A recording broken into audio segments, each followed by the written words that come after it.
and the recruiter says, you should be in the nuclear program. In every business, our A players could leave us tomorrow and go make more money. And so I did end up in the Navy from 1994 to 2004. And one of the fascinating things as I go around the country and work with leadership teams and we do CEO workshops, I hear leaders say two things all the time.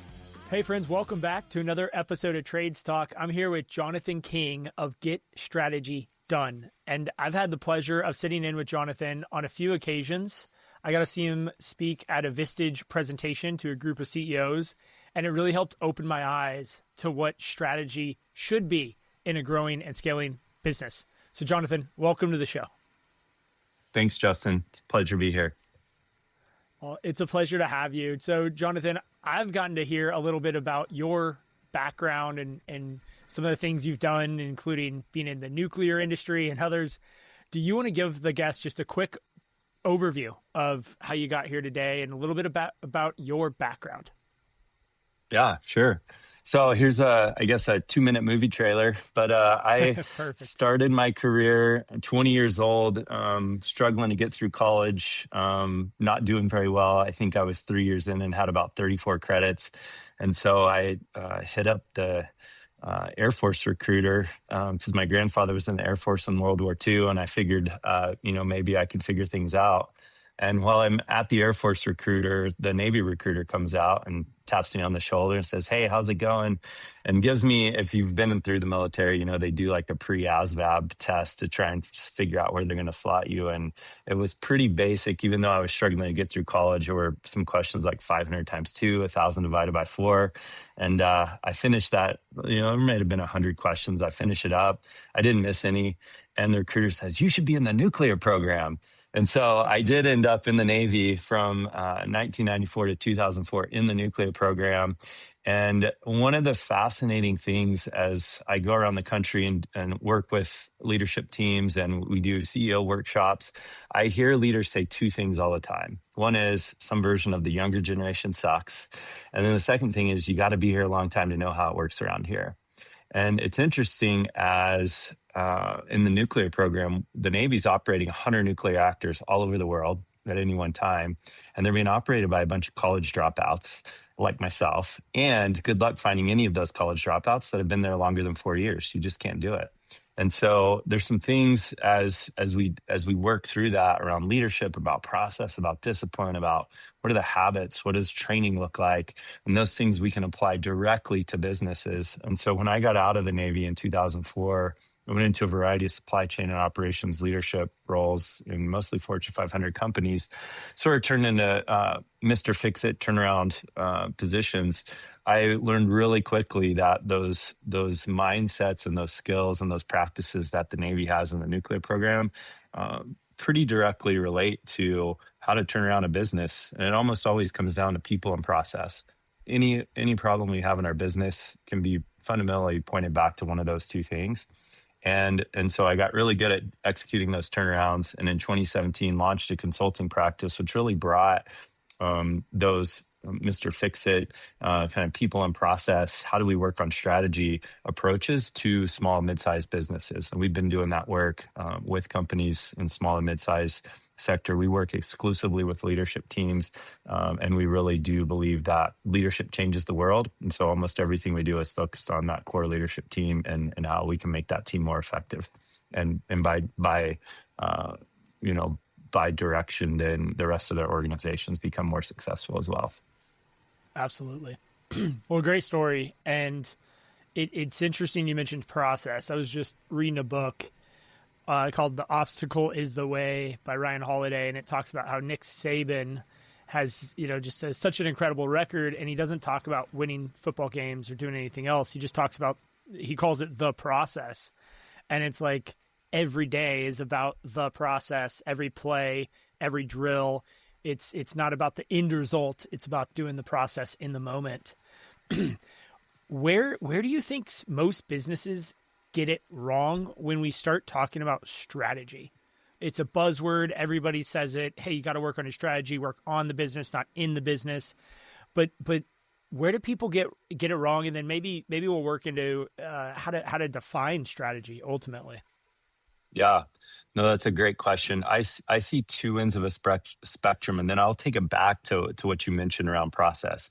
So the Yeah. first is, I think our initial thought when somebody says strategy or we need to put a strategic plan together is it feels complicated, right? And so because a lot of things that we've seen, it is complex, it is complicated, and unnecessarily so. And so then because our initial thought is, well, it's really complicated, and then we also haven't in most instances seen a direct tie to that strategy or that strategic plan actually delivering results for our business. Well, then the second end of the spectrum is, well, that's a waste of time and we're just not going to do it. And so we really believe the answer is somewhere in between. Strategy should be simple, and it should be something where you do see direct implications and impact to your day-to-day business and the results that you're going to get. And then I think, and so that's a couple places where we go wrong. We either overly complicate it so that it becomes meaningless, or we don't do anything with it, which then we aren't making any progress there. And so I think those are two things. And then I think the other place where I see teams go wrong is ties back to what you mentioned around the obstacle is the way and the process, and around winning games. I think a lot of times what we see are strategies are way too focused on outcomes. And so we're focused on winning the game, so to speak, and we don't have enough focus in our strategies on, well, what are the habits, what are the process, what are the actions we take every single day, every single week that lead to the outcomes we want over time. And so that's, I think, probably a third place where we see strategies go off the rail is an oversized emphasis on outcomes versus habits and actions. Yeah, I've definitely been in that bucket where we've had like a strategic planning session and we feel like we've created this really complex plan that looks great on paper or a whiteboard. And then 90 days later, we're back in the same room and we're looking at it like, guys, we didn't do any of this. We didn't look at this. It was too complex. It wasn't even a operational plan. You couldn't put it in play. It was just this like really aspirational idea of the future, maybe of this future state, but not, okay, here's what we need to do every day. And I think when you're in a smaller business, $1, $2, $3, $5 million in revenue, your leadership team is usually just you and maybe a few others. I mean, it's a really tight group of people that are very much in the business day to day. And that was our biggest challenge, I think, as we scaled, was what you said is you can build a really nice plan on paper. And with AI, this I think is going to be even worse because it's really easy to build an overly complex plan and then no one's using it. How do you connect those two, Jonathan? Like, how do you drive action to a strategic plan and actually make progress? Well, so I'll give you a really good example that it's pretty recent. So Q3 of last year, 2025, Chipotle released their quarterly earnings, their Q3 quarterly earnings, and they missed. And so the presentation to Wall Street was, well, the reason that we missed is because the demographic of customers making less than $100,000 a year um, aren't coming to fast casual dining anymore, right? Store traffic's declining. And so I think one of the things when we put a plan together, a lot of times teams are looking at all of these external factors that we're trying to solve for.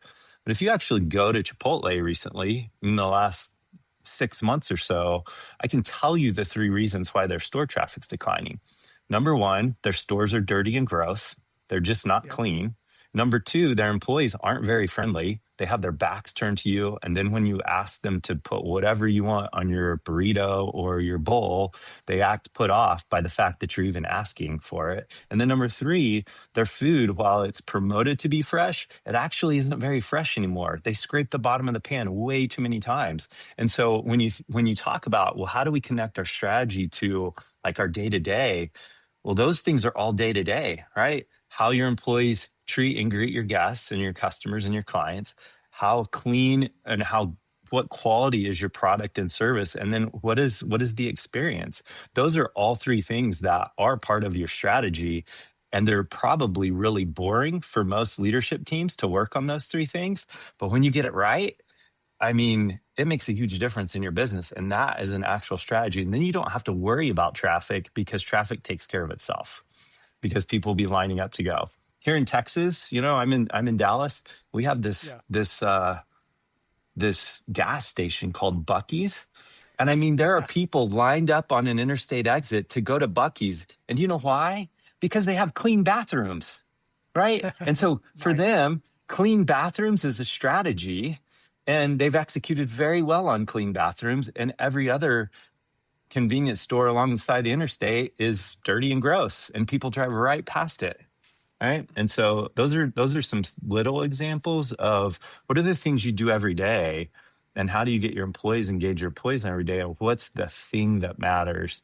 And so many times, and I think the reason why strategy feels complex is because number one, we don't make decisions.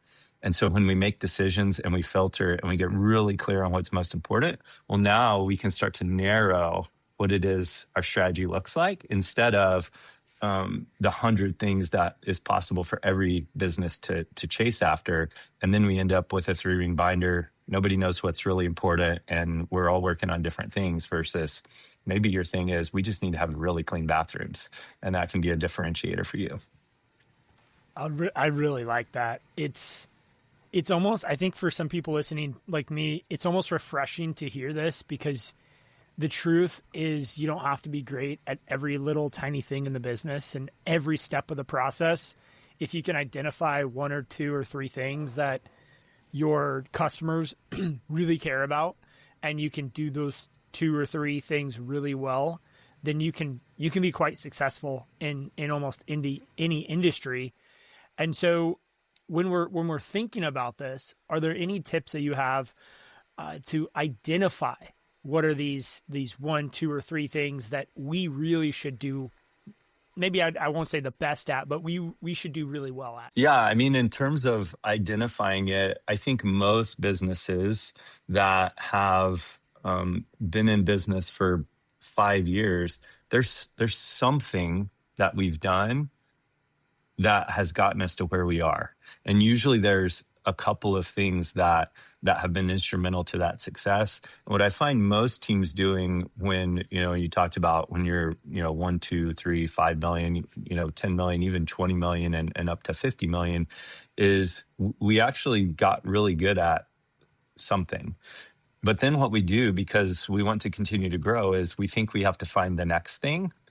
And the reality is for most businesses to continue to grow is, especially at that size, you're still relatively small to the bigger market.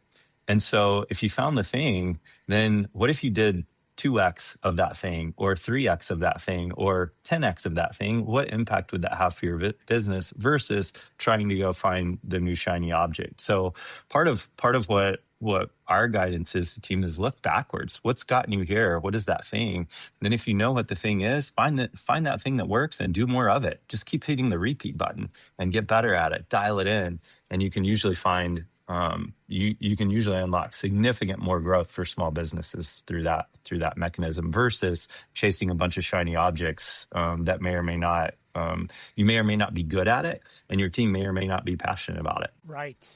Two important categories that you want to hit, right? Is like you got to be good at something and your team should be passionate about it. It's interesting you're bringing this up because I think there's a lot of team members at K&D that listen to this podcast, so they're probably like, oh, I'm so glad Justin's hearing this because this is like my biggest weakness as a CEO is I'm definitely the shiny new object CEO of, okay, we've got this dialed, now let's add this, now let's add that. And what I'm realizing is in 2025, I really figured some of this out, but it's coming more and more clear is we don't necessarily need to add more things, but to grow, given our geographic constraints as a landscape business where we're delivering, service through people, growing geographically means doubling or tripling what we're doing, what we're really good at, just in new markets. And it's actually been this really cool, exciting thing. We just started a new market today, 3 hours south of our headquarters. And our team is just like running all the plays that we've ran here. And it's working super, super well. And I'm getting texts from the clients like, this is amazing. I've never seen a landscape company do this. I was like, oh yeah, we've been doing that for 10 years. It's just part of what we do. There's like, that's not even our coolest thing. Wait till you see what we do next. But I'm Yeah. realizing like what we've been doing for 10 years is why we scaled from 1 to 20 million. And if I can expand geographically, I don't have to continue to optimize like this lake that we're already in. So it's pretty Yeah. exciting time for us in that regard. So with that, I want to talk about people because you mentioned the people need to be passionate and they need to be good at this thing or these things. And it's a category we probably often are frustrated by. We just don't understand why people are just not as passionate as we are, maybe as owners or founders or the leadership team. And you're just like, why aren't they doing what I do? Why aren't they working 20 hours a day? I mean, so, how do we start to understand our people better, whether it's through compensation or clarity of role or what have you? What's kind of your take on the people component of strategy?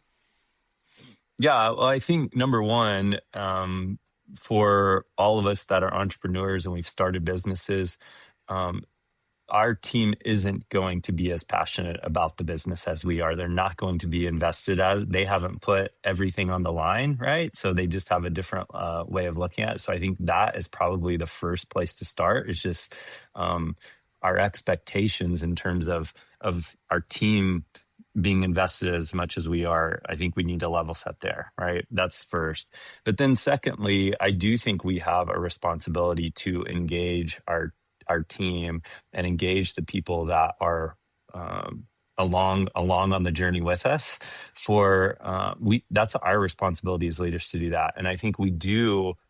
Have an obligation to do that beyond compensation. And so I think so many times I hear leadership teams and I see CEOs and I see business owners think it's all about the money.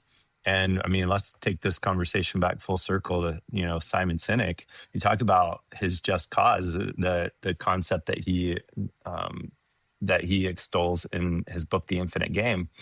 Our people aren't here. They're not with us for the money. They're here because of that just cause and that thing. And so in every business, our A players could leave us tomorrow and go make more money. They could. Yeah. It's a fact. Our A players, maybe not our B and C players, but our A players could 100% do that. And so the question is, why don't they? For all of us, why do our A players stay with us? And the answer is that on their own, they've identified what their just cause is that relates to the business. And so they choose to sacrifice. They choose to give up the opportunity for more money somewhere else because they believe in this thing that we're building. They believe in this thing that we're doing. And so I think from a people perspective, it's our responsibility to dig around for that just cause, to dig around for that purpose, and then have a mechanism for clearly articulating and communicating that purpose to and with our employees and the people that are partnering with us so that we're able to tap into that as motivation, as an engagement device. And now we're going to be in a much better place rather than just throwing more money at people. And so one of the things we've done, in addition to our strategy work, is we've developed a model called the 6 dimensions of compensation, and that model talks about financials only one of the 6, and so you've got 5 other dimensions that matter to people as we work alongside this journey. There are things that motivate us, there are things that engage us, and those things change. Those dimensions change as we go through our life and as we go through our career journey. What matters to an employee in their 20s is very different from what matters to an employee when they're in their 30s and they've got kids now. And then maybe as you get into your 40s and your 50s, and now those kids are going off to college, and now maybe you're a caretaker for your parents. I mean, the things that matter to us change really significantly. And money might help solve some of those things, but it's certainly not the only thing. And if we don't know our employees, we don't know our team members to that level, then we're missing out on opportunities to fully engage them and really be partners in one another's success. Yeah. Well, and when you're employing someone, so to speak, it's really this interesting relationship that some people I think about is just a transition of, I'm going to give you money, you're going to do this thing, and we're going to keep going. And maybe it starts like that for the first, after the interview, but Yeah, I'm totally with you of like this is this partnership that you have to build. And I've had team members exactly go through that phase. Like Jeremy, he comes to mind. He's like started with us with very young kids in his late 20s, and now he's in his 40s, and it's totally different for him. And that transition is something that I'm super proud the business has been able to keep up with, but it has its challenges. When we talk about this idea of just cause, and people, I think, if they've listened to this podcast, they understand Simon Sinek's the why behind the what, and having a bit of a purpose. But just cause might be a new concept for some, or a new term for some. Could you maybe explain the just cause a little bit, just so we're all speaking the same language, and then we can talk about how do we communicate that to our team? Yeah. So the just cause is, I like to say, we use it as a substitute for most gobbledygook vision statements that exist out there, right? And so Yeah. it is that thing that your employees will sacrifice for to make a future state come true, right? So it's this future state that doesn't exist, but we're willing to commit our blood, sweat, and tears to make come to life. And that's really the reason why our employees are staying with us. And so this just cause, I like to think about it in terms of who we're serving. So who is it we're doing this thing for? And then why does it matter? And so that connects that why that Simon Sinek's always talking about. But then also, who are we serving? I think a lot of times in businesses and in vision statements, we talk a lot about us, and we don't spend enough time talking about who it is we're serving. And then the second piece of that is, why does that even matter? And when we can clearly articulate who it is we're doing whatever we do for and why it matters, that's a really deep psychological connection. That's a deep engagement mechanism that we can use, and that our employees can actually gravitate towards and say, yeah, I want to be a part of that. I totally love that. And do you think that employees that work or are a part of companies that have this really clear who are they serving, why are they serving it for, are just inherently happier in life, and that like creates this really positive feedback loop that they're happier, they create better lives at home, and then they show up better in the workplace, and that culture in the workplace is more positive, which means their clients get a better experience because they're happy when you go to Chipotle, and like the loop just kind of builds better humans and better communities. 100%. I think the flip side of that is what I see in so many businesses where the focus is on revenue and profit. And so all we're communicating as leaders is revenue, profit. And that becomes like, that only has so much runway for an employee, even for a leadership team, and even for a business owner. Like, that's like, it doesn't, it's not really the reason why people are doing what we're doing. And so when we can, yes, revenue and profit is fuel, but it's fuel to serve who we're serving. It's fuel to live out our why. It's fuel to achieve our purpose. It's not the thing unto itself. And so when we are able to clearly define who we're serving, clearly define why it matters, yeah, it's a huge engagement mechanism for those employees and team members. And it's the reason why we stay late. And it's the reason why we put in that little bit of discretionary effort. It's the reason why when something happens, we're willing to jump on a flight on Sunday afternoon and give up, part of the weekend. It's all of those things, and you can see it in employees when they say who they work for. Are they proud? And do they, when somebody says, "Hey, what do you do for work?" How do they talk about that? And the ones that are proud about what they're doing, like they deeply understand it, deeply resonates, and they like to be part of that organization because they know at the end of everything they're doing, everything their organization is doing, they're having a positive impact on the customer, they're having a positive impact on their team members, they're having a positive impact on their community, on the world. And those are the things that, and it does have impact. I think for all of us, our worlds are increasingly blended. It's hard to separate. It's not like we all go, onto the factory floor for 8 or 10 hours a day and then come home and don't think about it. Our worlds are increasingly blended. And so I do think it's a cycle, and I think it's interwoven happiness outside of work leads to happiness inside of work, and vice versa. And it's, it becomes a self-perpetuating flywheel of sorts as you start thinking about the employee journey. Yeah, I've lived that journey, on both sides of that, positive and negative. And you're in this constant state of stress when things aren't going well, or you have a really tough person you're working with. And I think I've spoken to people, friends, family, and you ask them about their job. How's it going? How's it so-and-so company? Oh, I'm looking for somewhere else. Or you could just immediately tell they discount their involvement with that company. They almost want to act like, I don't know about what they're doing. The leadership team's really disconnected. Like, I'm looking for something else. They define the company as its own thing and themselves as an own individual. And then I've talked to others who are very passionate. Like, my brother-in-law works for this company in Ireland, and I've never heard him say them. It's always us. And he's like, oh yeah, we're working on this super cool breakthrough. Like, he's in semiconductor chips and stuff. And I mean, it's a pretty fun industry, I think, right now. And so it's like, it's all about the team and what we're doing and us. And I think that is so powerful if you can find that. And I feel like some people feel like, okay, well, you don't want to be fake. You don't want to just create this stuff so you can then grow revenue and achieve more profit. This isn't really like a lever necessarily. It is, but it isn't.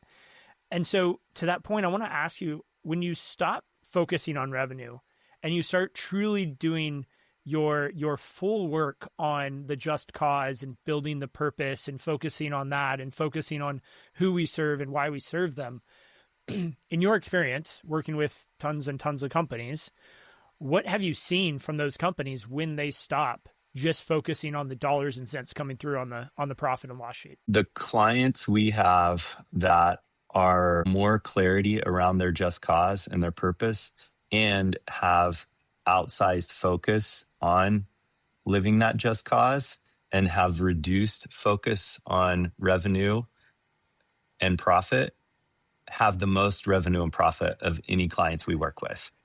The ones that have an outsized focus on revenue and profit have the least revenue and profit growth of any clients we work with. So it is a very counterintuitive approach, and it's a very counterintuitive mindset. But if you have extreme clarity on who you're serving, and you have extreme focus on delivering with excellence service to top quality service to whoever it is that you're serving, you can't not make more money. It's almost impossible, right? But if all you're talking about is revenue and profit, for the vast majority of our team members, and especially the bigger our organization grows, the less impact that has on our employees. They get really disconnected from that as a message and as a reason for continuing to come in early, stay late, put in extra effort, take the extra trip, make the extra phone call, whatever it is they need to do. But if you know who you're serving and you know why it matters, you will do all of those things gladly. Yeah, it's so interesting. It's almost like, and we live this, we've done stretch bonuses of like, if we hit this revenue target, everyone's going to get a bigger bonus. And we've rarely hit those targets when we set them.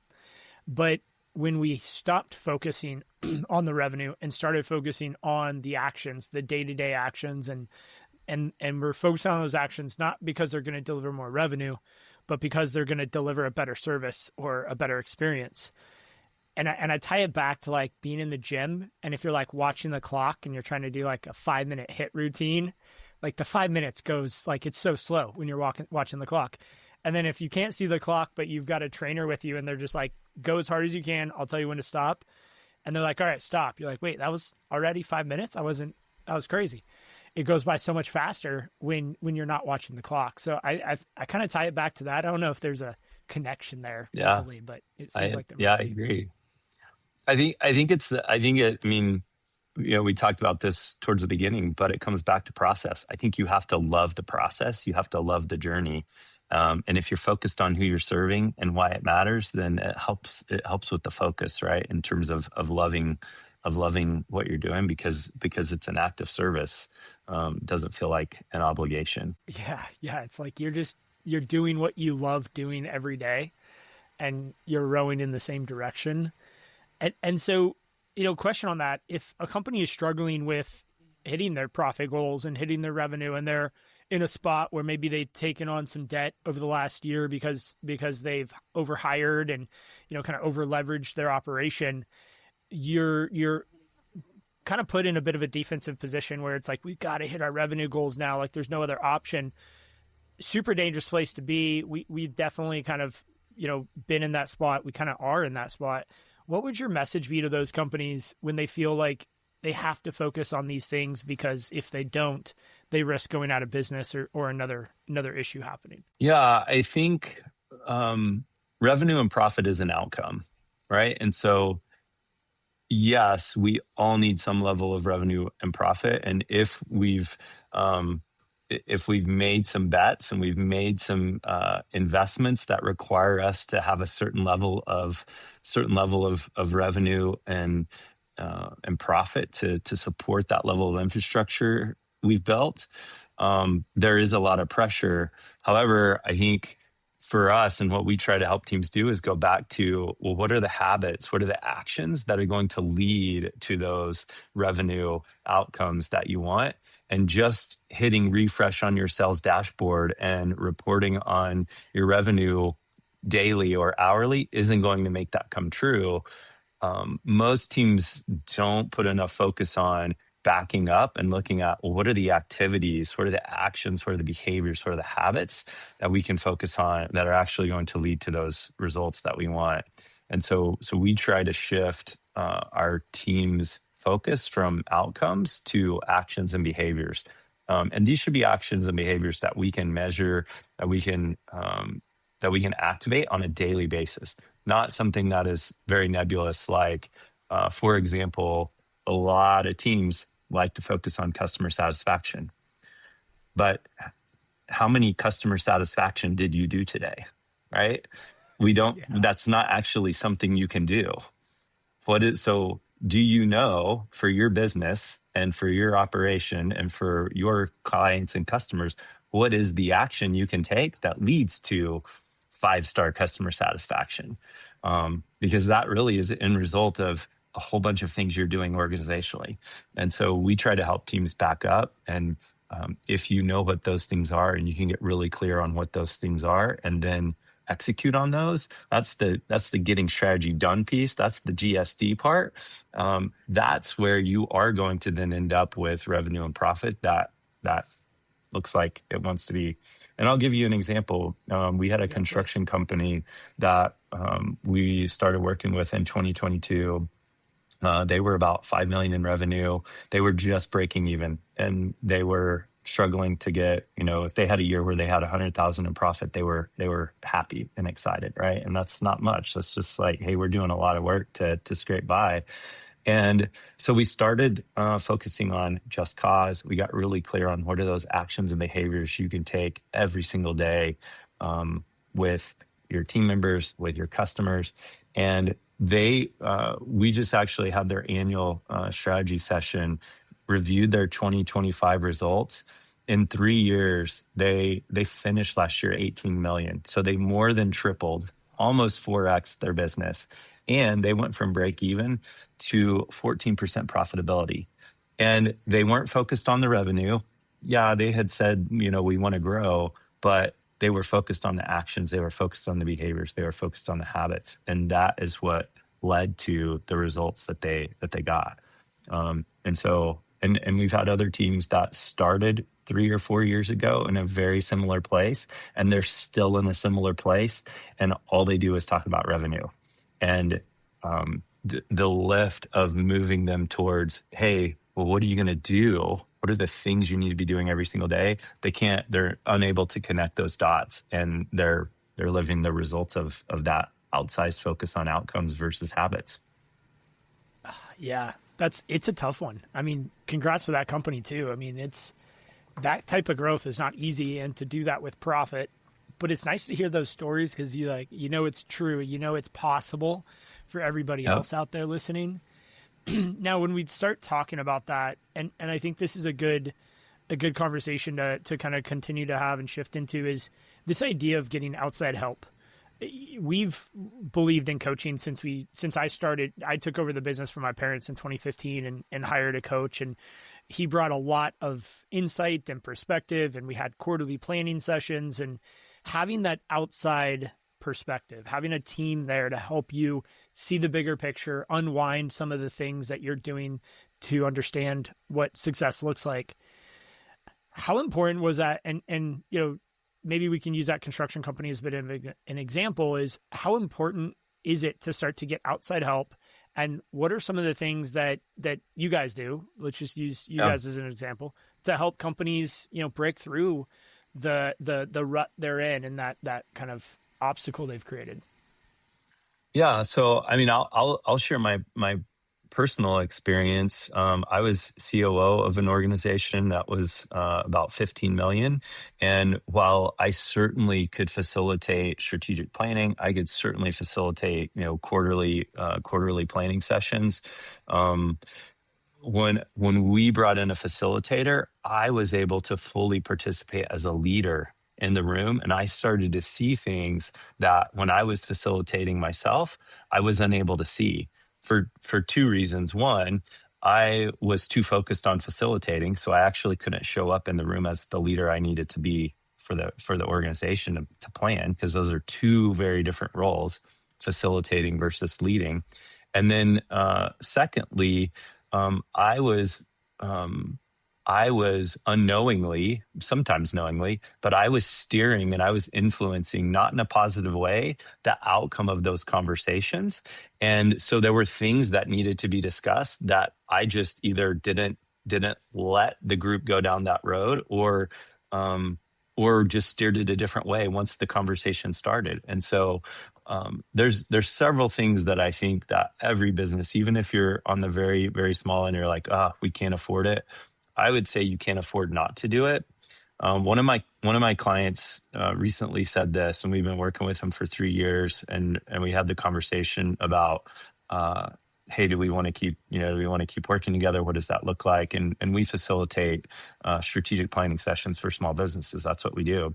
And the COO said, there's 6 of us on the leadership team. 4 of us could 100% do what you do. And I said, I agree. And there'd be a problem at this point if you could not. And he said, the thing is, though, is that when we're in these strategic planning sessions, we are making $4 million decisions and sometimes $40 million decisions. And if one of my leaders is facilitating, they're not on the chessboard as a leader. And because we're making such big decisions, I need every single leader on the chessboard. And so I would just say, if you're doing any version of this on your own, you're taking leaders off the chessboard during that planning session. And I think what a third party facilitator does is a third party facilitator helps you see things you can't see. They sometimes ask the dumb question that you're too smart to ask, but it's the thing. Yeah. Another example is we have a company that does audio video lighting installations. They're an AV design build firm. And a couple years ago in their annual strategic planning, they were spending, we spent several hours over multiple different kind of pieces of content we were working through. And this concept just kept coming up of they were spending a lot of time on focusing on logistics and warehousing and shipping things. And after it was the first half day of this, and I'm listening to it. After a break, I came back and I said, let me ask you guys a question. What kind of company are you?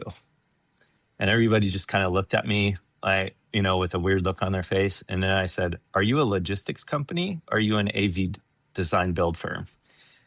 And they're like, oh my gosh, we're an AV design build firm. And I said, then why are we spending all this time talking about logistics? It was a problem in their business. It was something they needed to solve for. But you know where they are now? They have a third-party logistics company that is an expert at logistics and warehousing that is taking all of that. It actually saved them money, and their team is now able to focus on doing what? Being an excellent AV design build firm.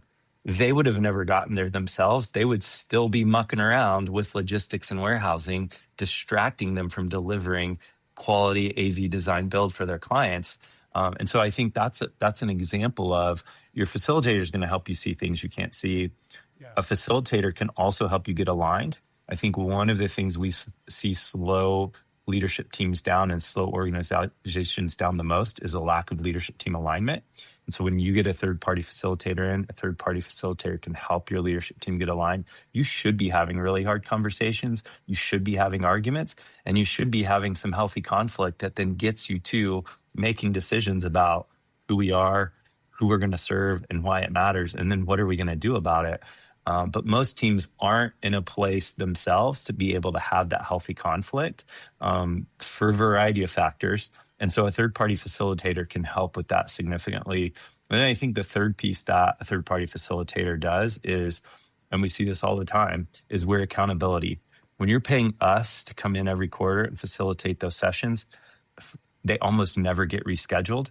But how many times when you have it on the calendar yourself and you're going to self-facilitate, something comes up, right? And so then when you think you're going to get together every quarter, well, it ends up being every 4 months or every 6 months, or in some cases, and we see this too, a year's gone by and we haven't even gotten back together to talk about like, oh, well, tariffs have changed a lot in the last year, and we haven't even worked on the implications for our business and what we're going to do. And so I think that third piece is accountability and just making sure you're actually keeping your strategy current, keeping your strategy relevant, and making pivots that you need to make as you progress through time. Yeah, like double click on all that.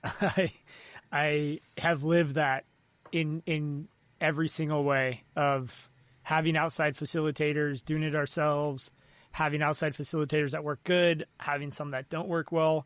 But ultimately, all the points you made are so well made. And we've done good on running quarterlies every single quarter. We haven't really missed any, but we've been doing it for 11 years, and we do one for each one of our divisions and then a leadership team one. And I've been involved with pretty much all of them. So well over 150. And I find that when you have an external facilitator, in addition to what you said, they bring in a perspective from the external world that's very valuable, because everything we see is through like these green landscaping glasses.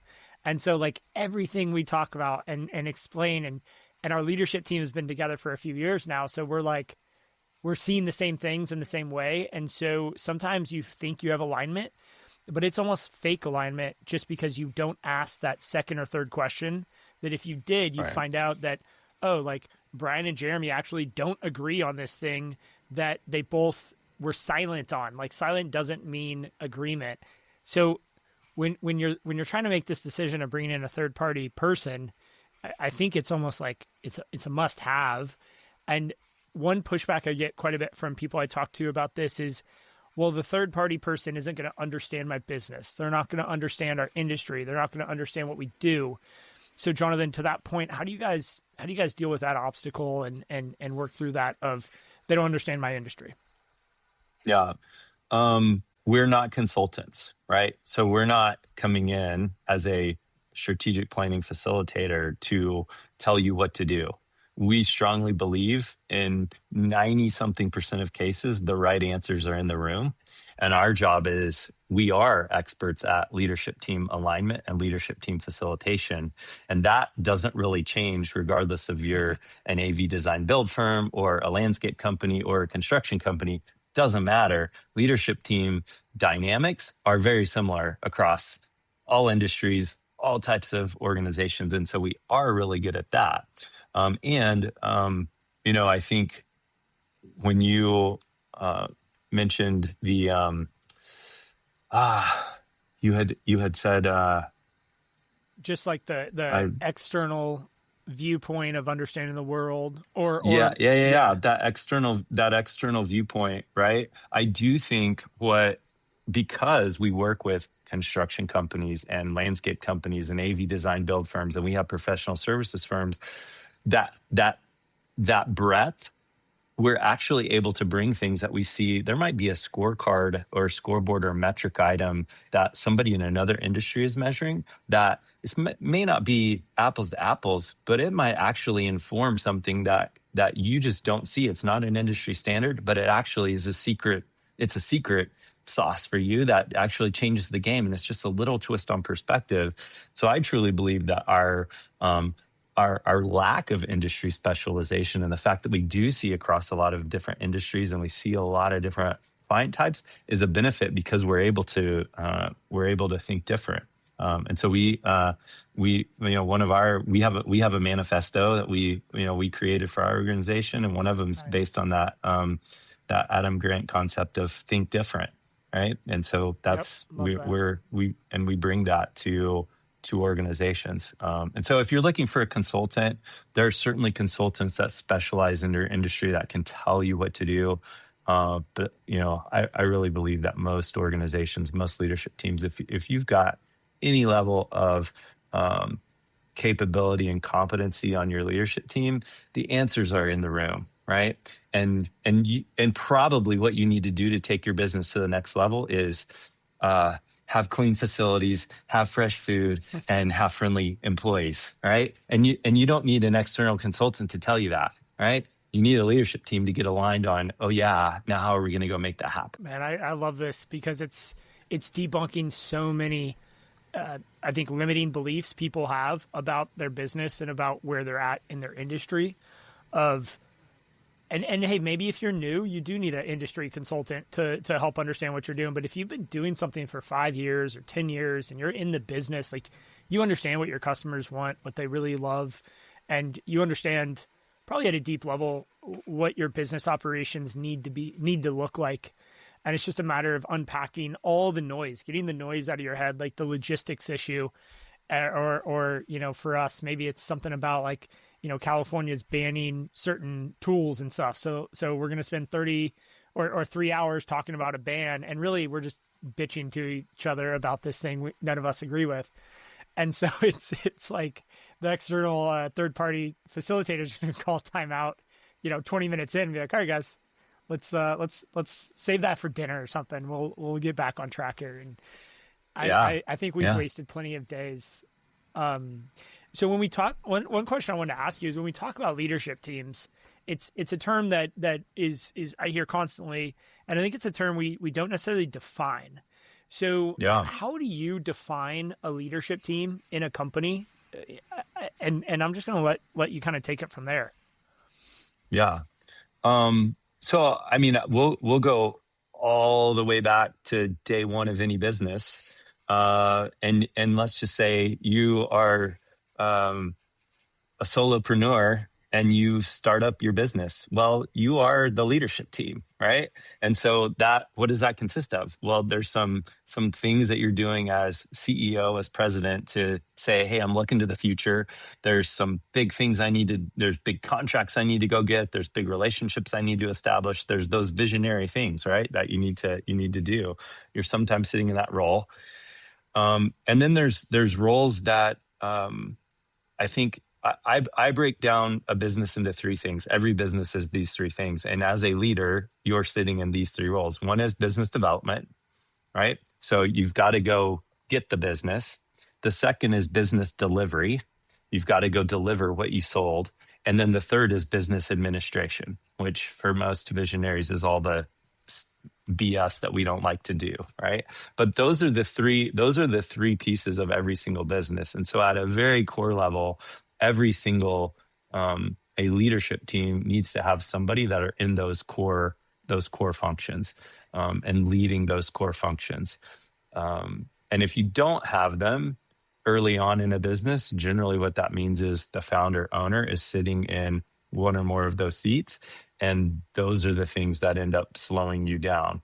Now, as your business gets bigger and you move from $1 million to $5 million to $20 million to $100 million, those three roles, there becomes specialization within those roles, and it becomes more important. So, for example, on the business development side, well, now we're going to have a sales leader and we're going to have a marketing leader, right? And so up to a certain point, generally those roles are combined. As you get larger, you start to see those roles get segregated.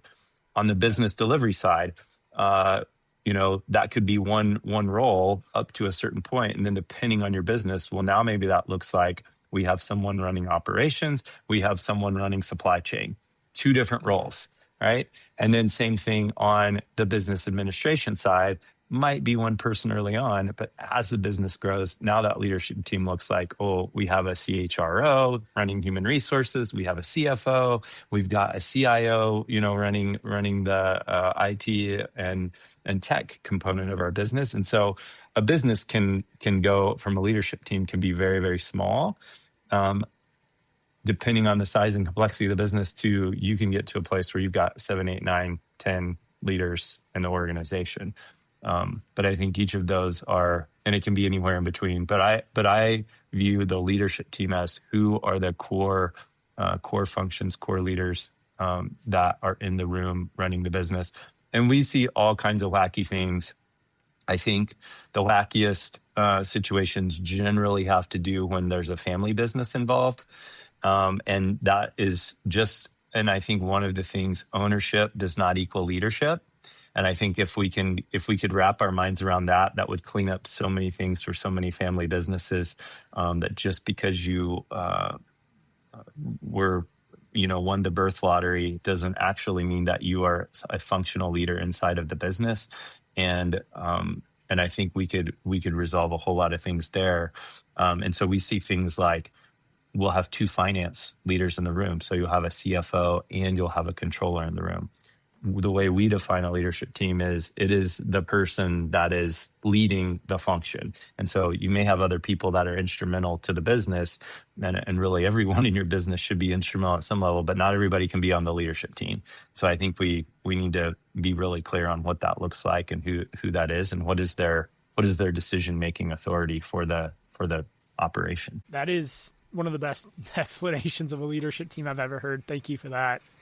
And I couldn't agree more with your point around ownership doesn't equal leadership. And it's a really tough conversation. I've had this with my dad recently last year because he was on the leadership team. He always has been. He's a owner, but his role had become very much of a support engineer / sales role where he was no longer the president or the and his title is on our board docs is president, right? Because it's a proper seat for him. But day to day operationally, he was not acting in the way that a president would act, and he didn't want to, and we didn't want. It was a great situation, but he was kind of on the leadership team. And one day I sat down and said, "Hey, like your role really isn't the leader of any division or component of the business. You're a great asset and you're out there and you're living the exact purpose that you're meant to live today. And what do you think about stepping off the leadership team?" And it was a tough conversation for me to bring up, tough conversation for him to hear.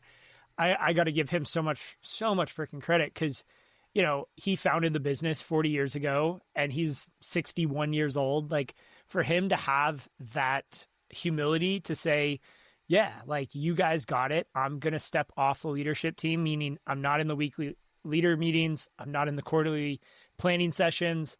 I'm a player on the field just like any other person. And he's done that so gracefully. And what it sent a message to everybody else on the leadership team is like, oh shit, like dad's not in the room anymore. Literally the founder is no longer here helping us and watching us. So with his absence from the room, almost, I say, no, definitely did create more ownership in the room because now there's not this like safety net that someone's watching. So if we miss something like, oh, Kendall will close the gap, like it's on us now. So I just I think more, especially founders and other maybe owners, like my sister's an owner. She's also not on the leadership team. And we want her to be there one day. It's just, it'll happen when it's time.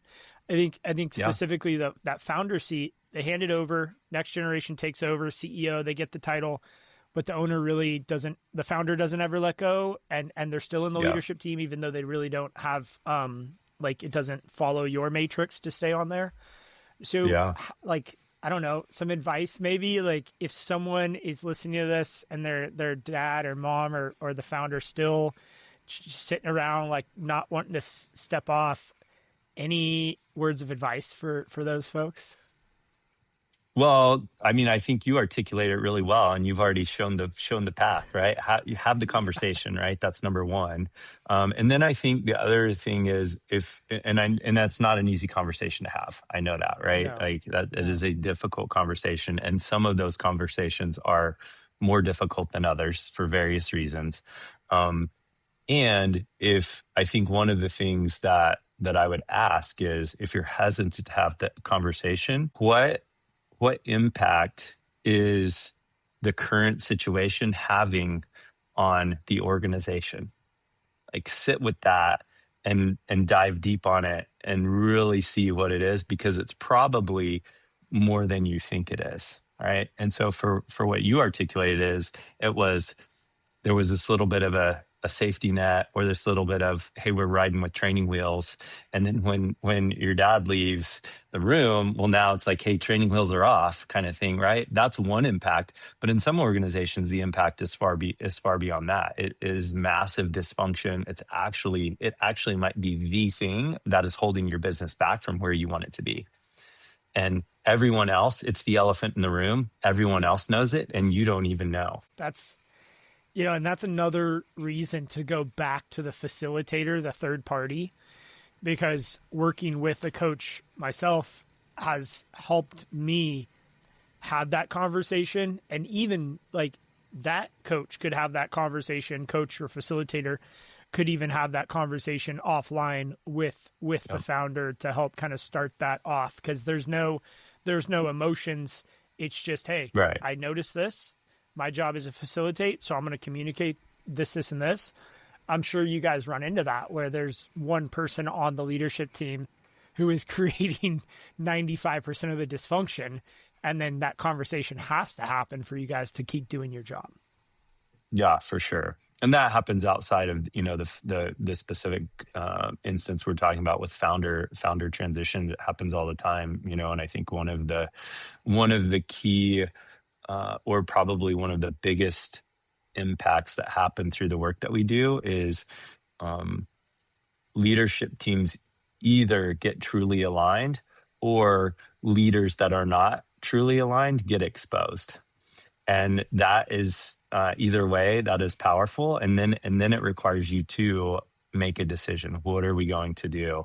And the teams, this is another one of those big things. When I reflect back over the years and the work that we've done with strategic planning and facilitating strategic planning sessions for leadership teams, the teams that have made the most progress in the time that we've worked together have made a big leadership team move.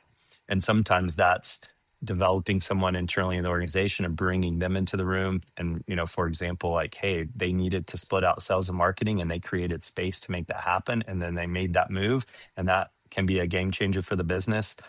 Because generally the first sales and marketing leader in your organization is really focused on business development and usually is not really good at marketing.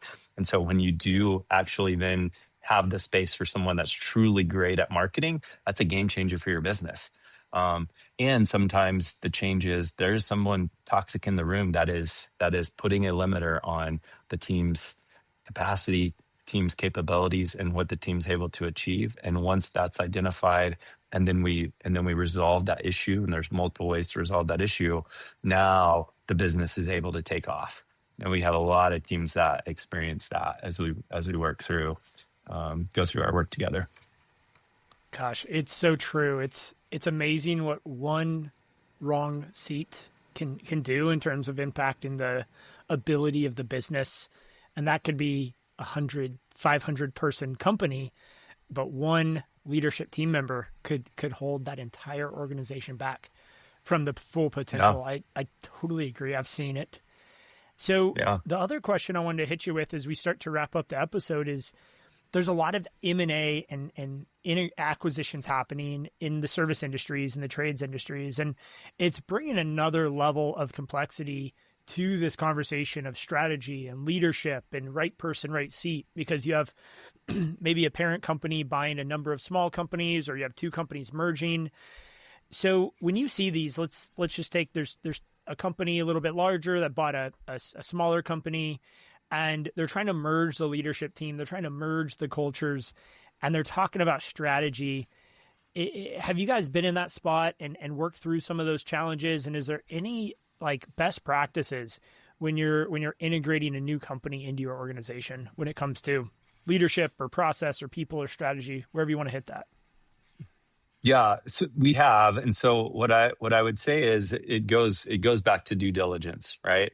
And so I think a lot of times I'm fascinated by how quickly some of these things happen, and it's really almost like a shotgun wedding. And then we get on the backside of it, and it's like, oh my gosh, like our core values aren't the same, or we just we value different things. And so to me, it starts with due diligence. And so you want to get ahead of it, it starts with the due diligence process. How deep are you going to dig, and really making sure that one, your purpose is aligned. So we talked about just cause, but are we really clear on those, and can we make sure that there is some level of alignment? And they don't need to be said exactly the same way, and maybe one of the organizations hasn't well articulated it or even spent time on it, but at its heart and at its soul, there needs to be some connection there.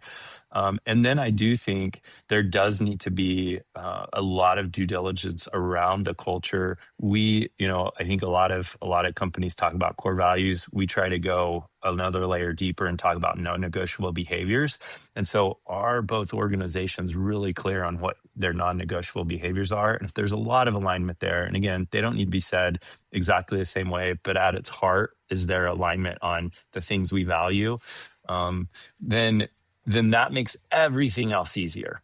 Um, and this is not to say I think the thing that becomes really challenging is getting the merged companies' leadership teams aligned. And when we go back up to your leadership team questions, well, who is leading sales now, or leading business Right. development? Who is leading business delivery? Who is leading business administration? Those are all ideally decisions and questions that have been answered on the front side. And so then once that happens, there is a true merger of the organization, and we've done our due diligence to make sure that everyone understands what that looks like from a people perspective. Everyone's been heard. We really understand what leadership capacity and capability is between the two organizations, and everyone's been sort of slotted accordingly. And we've had all of those human conversations to make sure that it goes well. And that takes a lot of time. It takes a lot of effort to go through that exercise on the front end and on the back end. Right. And so I think for most teams that we see, we underestimate the level of due diligence that's required, and we also underestimate the level of execution, the level of diligence, and the level of care that's required on the back end. It's not one of those things where 90 days afterwards everything's going to be good to go. You've got to have a long-term transition plan, a long-term merge plan, so that those things go well. And if you don't, you're going to be, somebody said this to me last week.